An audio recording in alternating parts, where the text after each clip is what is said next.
Sean, I was feeling well when I came into this office, but now it's hard to breathe and my mind is swarming and I don't even...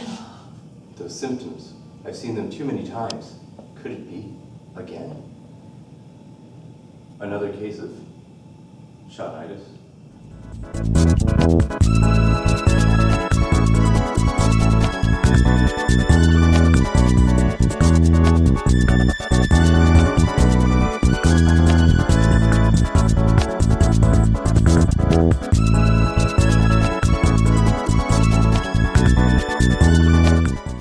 Dr. Abigail, bring this girl a beverage of sorts.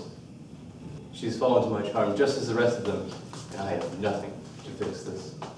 Well, Dr. Sean, perhaps it would behoove us No, I have all the reason in the world to do this myself. I only have myself to blame. My school days were rough and depressing, but since then I have learned to smile. And the first time I smiled, women have begun fainting at random. I just can't control my charm, and this has to stop. A technocratic solution must be formed. No one else will know. But doctor, don't you think that's a little unethical? Being that secretive about it and not involving anyone doesn't let any research be fully explored. For 10 years I've worked in this firm. I've climbed the cycle of credibility. I've gone from being the most unappreciated intern to the most well-respected doctor in this entire gosh darn city. Do you know what that has gotten me? A step into exploratory research that only scrapes the surface of my capabilities.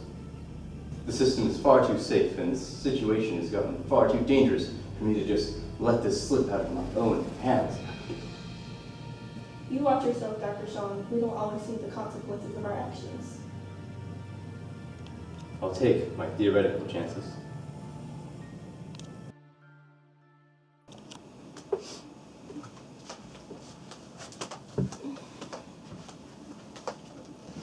Hey, how's it going? You finally snapped back. We've been waiting to hear from you. Here's some water to keep you conscious. Thanks. How long was I asleep? It all seems like a dream, a nightmare even. Nothing serious is going on, right?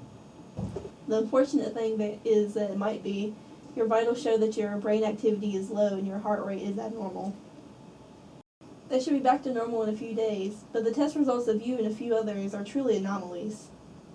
The results show nothing in common with the current paradigm that is set for historically similar cases. Wait, I'm not gonna die, am I? Of course I'm not gonna die. I can't die. I have a wonderful husband and 4 children. Is there any other option? Medication? Surgery? Anything? Dr. Sean is currently working on a cure for this disease. He seems a little lost, though, as though he's fallen deeply into the theory dependence of thought. Servation. His reality has been created by his own interpretations of the world. He sees the world as a place where solving major problems is a minor task, where we don't think at all. We're trying to make him see our perspectives, but his ambition makes it harder to work together. That man is a hero and an incredible scientist with outstanding credulity. I've never seen a problem he couldn't fix. As a normal citizen, I fully accept his ideas without challenging them. If it makes me well again, I give him my absolute trust. It's all coming together, Eleanor. The solution is perfect and it's easily reproducible. There's no time to test it, and I only partially know it'll work, but this could change everything. What does it do exactly? It strengthens nerves in the strongest sense possible, to the point where anybody can be above the persuasion of human charm. Even mine. As a foundation, it just requires sugar, spice, and most everything nice. This is then mixed with the innocence of Deja, the competence of Abigail, my general magnificence, and your fiery dedication, Eleanor. With your powers combined, and mine, we are Days. Are you sure that using the same logic employed to create the Powerpuff Girls and summon Captain Planet will actually solve this problem? Of course. These were just artificial constructions of reality. I see no reason why such experimental knowledge could not apply here, since all of our knowledge of nature is likely artificial anyway.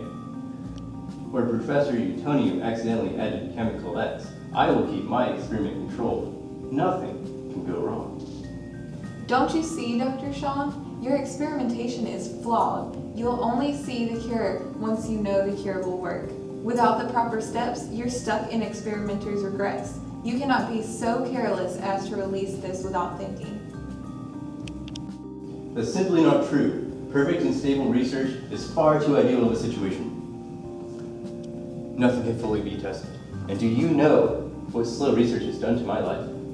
Do you know what happened to my fiancée? 2 years ago, she developed a disease to which I had begun working on a cure for. Research was going well, but despite my efforts, it wasn't enough. Publication in the FDA created policies at a snail's pace. The cure was not developed in time. She died in my arms on December 9th last year. Her last words asking me why. Why didn't you do anything? Tell me this, Eleanor. What is it like to see another human being bleeding out of her eye sockets until the only color left in her body is the devilish crimson of her irises that mocks you every night of your life? You don't know?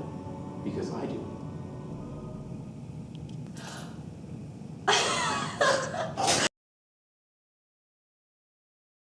She reported taking days for a month and experienced side effects and extreme paranoia. The paranoia became evident to her when she started peeling her face off because she thought she was impersonating herself. So you might say her days are numbered. She's gone through several stages of shock within the last hour, and it doesn't look like our current technology can get her back to normal. Couldn't Dr. Sean attempt an operation anyway? If she's in that critical of a state, I can't see it doing any harm. His interestedness in keeping the world safe from his charm did get her into this mess. At least he could take his biased drive out of research and into application. It's up to Deja, really. You know what else? Dr. Sean has been such a douche lately. He's been ordering us around like we're nurses or something. Yeah, I know, right? He asked me to bathe Deja under the premise that females are inherently better at bathing people. I was completely in shock by his audacity. His gender schema is completely outdated. I went to Harvard, damn it!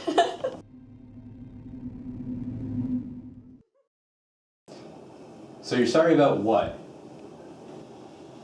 We did everything we could to get her back to consciousness, but when we made progress, a blood vessel burst. There was blood everywhere. Hemorrhaging had started, and I only have so many fingers to cover up all the holes. So give it to me straight, doctor. Is she dead or not? Our monitors show no signs of brain activity, but her heart is still functional. You can decide whether to formally end her life or not. Utilize this decision as a boundary object, where we couldn't usually communicate about her health. What you write here, will decide how our scientific procedure proceeds. We are truly sorry about what has happened to your wife, and do not aim for it to happen again. Again? Happen again? How could you even say that? My wife is dead. Literally dead. There's no way to bring her back. There's nothing I can do at all now. Nothing at all. How could you just let her die? Allow me to apologize. My emotions have gotten out of hand and it's been truly unbecoming of me. That elegance. Could it be that I'm actually your twin brother?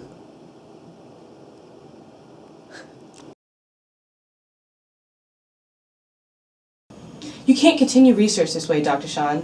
I trusted you. We all trusted you. How could you just deny the norms of your scientific institution? Structural functionalism exists for a reason, to make sure innocent people don't die in terrifying ways. Your institution worked to maintain order and group decision-making, but you climbed that ivory tower while secretly dismantling everything underneath you. I have only aimed to do good for the world. I only wanted the best for you as well. If I didn't create days, you would just be suffering more. I could never suffer more. My life after medication was torture, while you drifted off in a mad daze of your own. But I didn't realize. You realize nothing. Your unethical practices have cost me my life, my livelihood, and worst of all, you have made me distrust you. Have you ever even taken your own medication, Dr. Sean? I took a pill this evening to see what the side effects were, yes. Then I suppose the only satisfaction I get in death is the fact that you're here with me, days off with me, into eternity.